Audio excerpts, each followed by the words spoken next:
Magandang araw muli mga Kabi Farming. Ito naman yung mga alaga natin na ducklings ng Muscovy.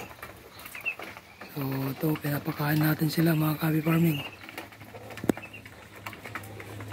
Yan, yan sila.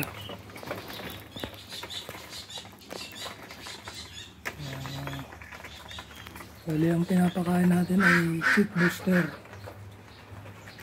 Yan, yan sila.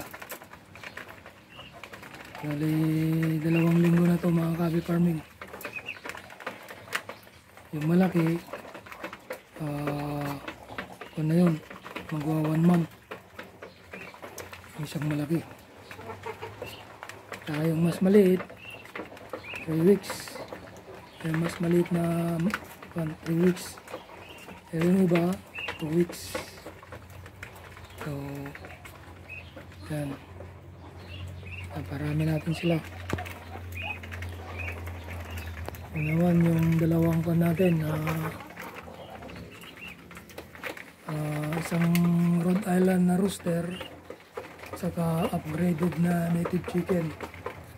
Yan mga Kabi Farming. Yan, malaki na yan, upgraded na native chicken.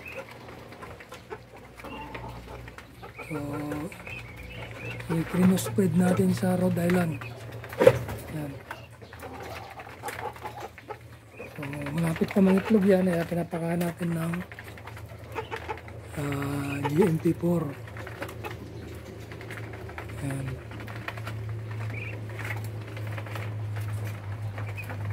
So yan siya.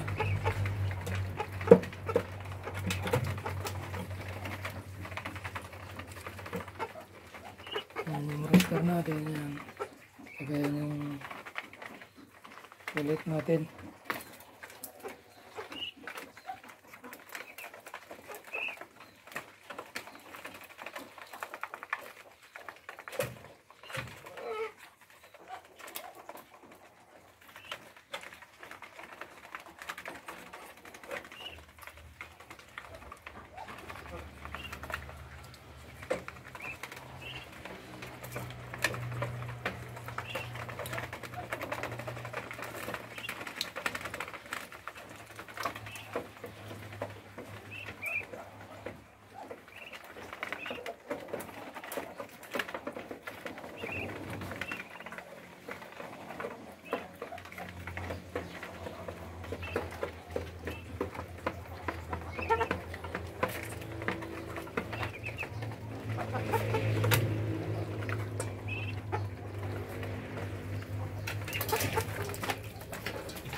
So hanggang dito lang muli mga Kabi Farming ang may share ko sa inyo tungkol sa pag-aalaga natin ng Muscovy ducks at Rhode Island sa backyard farm natin, mini backyard farm.